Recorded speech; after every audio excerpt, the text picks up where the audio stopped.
Hello guys, welcome back to a new video. आज की इस वीडियो में हम लोग एक बहुत ही स्पेशल सीक्वल प्रॉब्लम सॉल्व करने वाले हैं। और आज की प्रॉब्लम जो है वो बहुत स्पेशल इसके लिए नहीं है क्योंकि ये सिर्फ मुझे मेरे पीडब्ल्यूसी के second round of technical interview में पूछा गया था, बल्कि इसके अंदर हम लोग एक बहुत ही कूल कॉन्सेप्ट जो कि सीक्वल में यूज किया जाता है, दैट इज कॉल्ड सीटी, इसका यूज करने वाले हैं। और सीटी इसका यूज करके हम लोग क्या करते हैं, हम लोग एक टेम्परेरी टेबल क्रिएट करते हैं और उस टेम्परेरी टेबल को हम लोग आज की प्रॉब्लम सॉल्व करने के लिए इसके ऊपर हम लोग फिल्टरिंग भी करेंगे और एट द सेम टाइम हम लोग उसे सब क्वेरी में भी यूज करेंगे। ठीक है, तो अगर आप इसको यूज करना सीख जाते हैं तो आप अपने नेक्स्ट सीक्वल इंटरव्यूज में या फिर अपने डेटा एनालिस्ट के इंटरव्यूज के अंदर इन सारी टेक्निक्स को यूज कर सकते हैं और अपनी प्रॉब्लम्स को सॉल्व कर सकते हैं।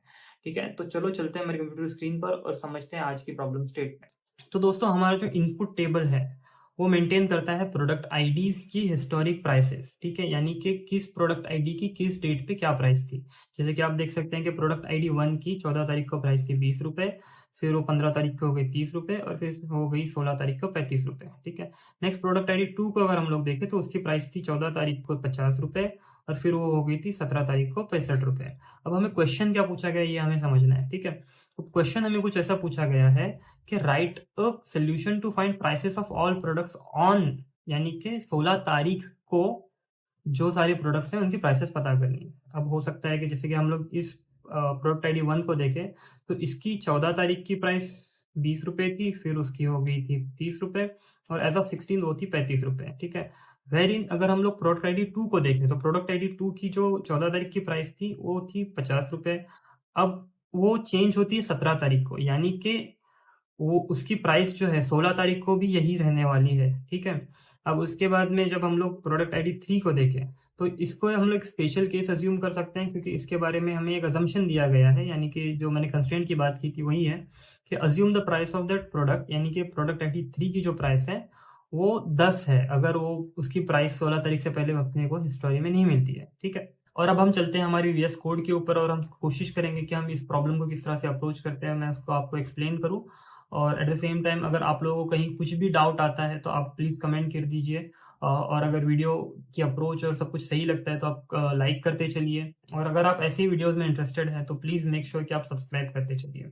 सो जैसा कि अभी आप देख सकते हैं कि हमारे पास जो हमारा प्रोडक्ट्स टेबल है वो अवेलेबल है और इस प्रॉब्लम को मैं किस तरह से अप्रोच करता हूँ मैं एक्सप्लेन करता हूँ आपको। ठीक है, तो अभी हम लोग क्या करेंगे, हम लोग पहले जो पार्ट 1 है, यानी कि जो हमारे 16 तारीख तक जो टेबल जो सारे प्रोडक्ट आईडीज अवेलेबल हैं हमारे टेबल में, हम उनको उनको डील करेंगे कि उसमें एज ऑफ 16 उसकी प्राइस क्या है। ठीक है, और उसके बाद में अगर 16 तारीख के बाद कोई प्रोडक्ट इंट्रोड्यूस होता है तो उसकी प्राइस को हम लोग बाय डिफॉल्ट 10 कर देंगे। ठीक है, अब इसको किस तरह से अप्रोच करना है ये देखते हैं। तो हम लोग जैसे मैंने बताया कि हम लोग सबसे पहले तो यहाँ पर वेयर क्लॉज ले लेंगे, जिसके अंदर हम लोग ले लेंगे change date should be less than और इक्वल टू 2018/08/16। ठीक है, तो अब हमें ये सारे प्रोडक्ट आईडीज मिल गए, जो प्रोडक्ट आईडी 1 और प्रोडक्ट आईडी 2 है, क्योंकि प्रोडक्ट आईडी 3 जो है वो 16 के बाद इंट्रोड्यूस हुआ था। तो प्रोडक्ट आईडी 1 जो है, अब हम यहाँ पर क्या करेंगे कि हम लोग से let me just sort this by ascending order.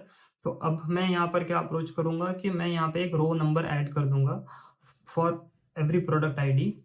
ठीक है, कि इस प्रोडक्ट आईडी के ऊपर मुझे 3 रो नंबर चाहिए based on the change date that should be on descending. So row number हम लोग ले लेंगे, रो नंबर फंक्शन जो है इसके बाद में हम लोग ओवर क्लॉज का यूज करेंगे। तो ओवर के अंदर हम लोग ले लेंगे partition by product ID and order by change date that should be in descending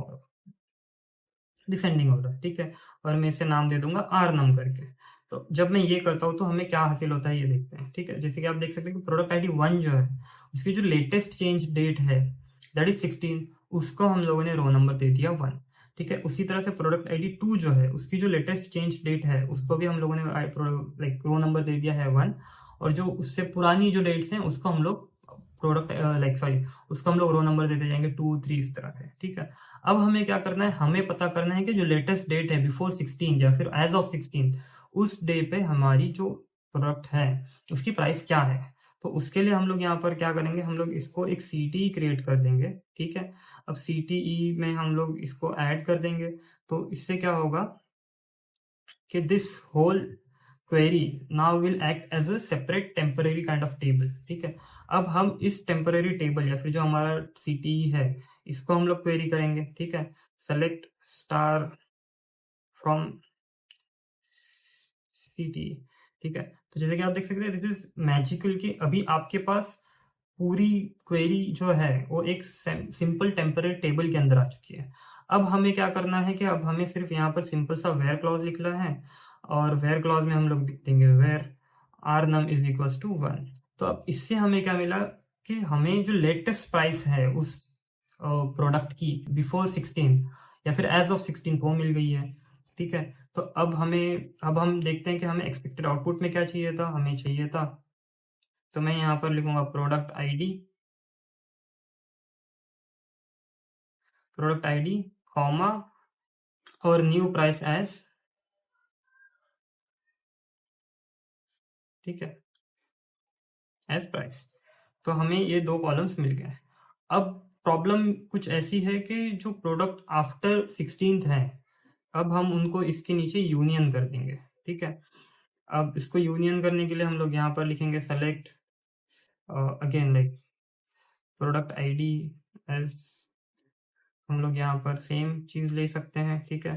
from हो जाएगा हमारा प्रोडक्ट टेबल और वेयर क्लॉज में हम लोग ऐड कर देंगे where change date is greater than what, greater than it should be 2019 August 16, ठीक है, यानी कि 16 तारीख से पहले की जो है, ठीक है।